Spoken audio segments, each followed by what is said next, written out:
How excited are you to be here? Very, very excited, very proud. It's like a new start for MaxMara. I've been here 5 years ago, and now MaxMara has moved into the luxury section, and the Dubai Mall has become bigger, and many things have happened. Did you get a chance to see the new extension? Yes, I have. How impressive of course, is it's that? really impressive, and it's really beautiful. In your opinion, how has the strategy that you have put for retail changed over the years with the growth of e-commerce?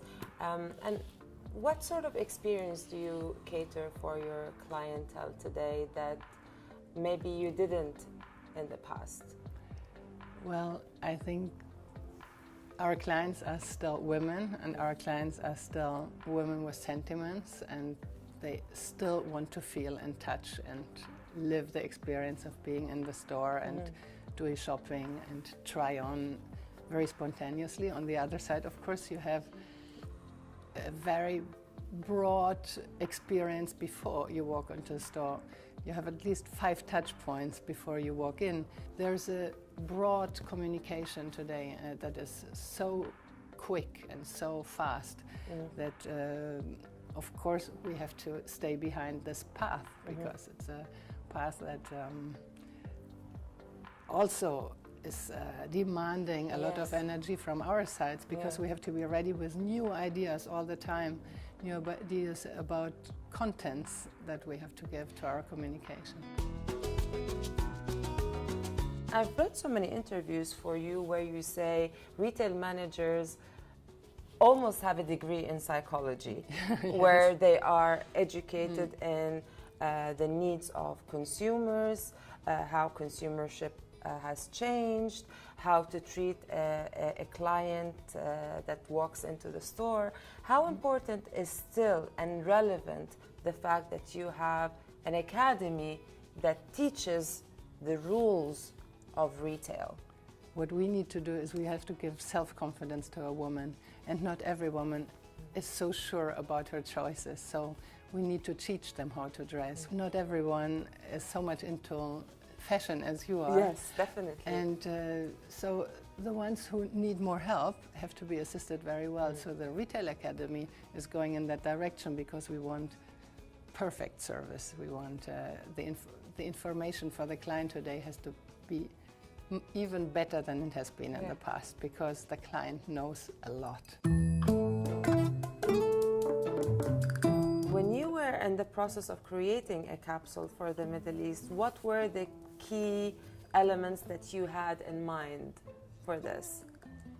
Well, we always adapt to the culture, and here you have a very powerful woman, because you have a woman who's actually living a big change of culture as well, and of education. So there's a woman that feels freedom more than ever. So it is a kind of a power dressing as well that we did, but it was personalized with our logo and with our colors. Yes, you had gold bottoms, but that we never put on a camel coat. It's a double-breasted camel coat that is just feels good. Some bling bling. Bling bling that everyone likes. That the Arab women absolutely love. And the silk lining, something inside. Then it's all about us and you.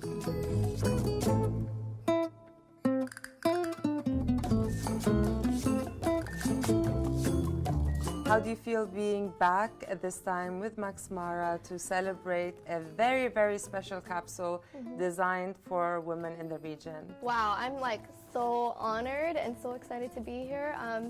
Just being back in Dubai is always like, we're going to Dubai. So that in itself is always exciting.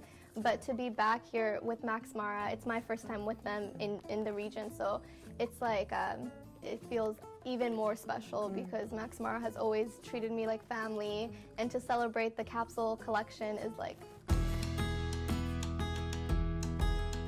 You were the first model that is wearing a scarf to be on the cover of British Vogue. Did you, in a million years, imagine this for yourself? Absolutely not, because there was no one wearing a hijab, occupying this space. You know, like it'd be one thing if I saw a hijabi model. You know, I could have been like that little girl who's like, oh, when I grow up, I want to be like her, or I want to be in this magazine. But growing up and wearing the hijab, it's just, that wasn't my reality. Like I couldn't drive past a billboard and see somebody who was wearing the hijab. I couldn't flip through a fashion magazine and see the hijab anywhere. So I'm grateful that I'm giving that opportunity that I missed growing up to so many girls and so many women. It makes me so overwhelmed with joy and happiness, because really we all deserve to feel represented. We all deserve to feel beautiful and confident, and find somebody that we can relate to on a personal level. There's no doubt that all successful examples in the world have had a struggle, have had a difficult past.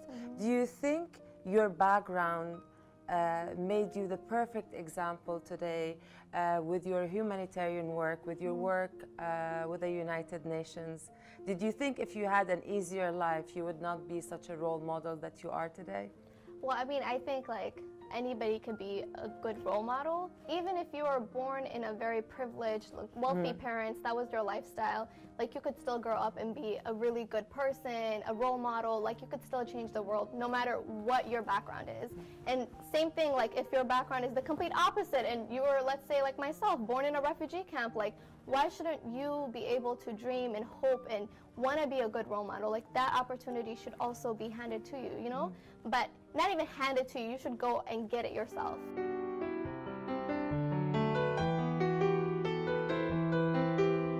Was there a moment where you thought, maybe this industry is not for me, I give up? Did you face obstacles? How difficult was it for you to break into the fashion industry and these norms that we grew up thinking that they are normal when they're not? Well, see, I mean, again, like I am so, like that you would think I would have something to say on that, but like I'm so grateful that I don't. I have yet to have a negative experience to make me want to turn away from the industry. Knock on wood. Yes. Knock on wood. From my first ever shoot to now, like I've been greeted with nothing but the utmost respect, and I have to give the industry credit where, you know. How do you use today your experience to help women, to empower them, to teach them to embrace their uniqueness, their imperfections? Okay, so I always give the example. I don't know if you remember, but I had braces that first season. I think they were so cute. I loved them. But I was like, oh my God, I'm the only model with braces. But you own it. You own your quirks. You own your imperfections. You wear it proudly, because really that's what makes you you. That's what makes you stand out from other people, you know? So don't be that girl who's like cowering and like, oh, I don't wanna da da da. You know, yes, I'm here, I'm beautiful, I feel, you know, have that confidence, you know. I always say, I'm 5'5", but my energy level and confidence is like 5'9", so.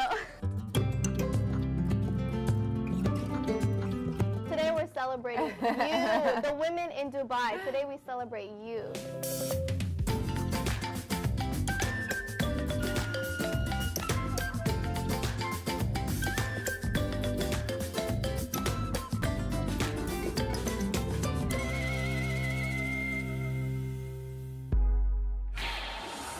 ننهي القسم الأول من مشاهير ونتحضر لسفر طويل يحط بنا في المغرب الجميلة. كونوا معنا.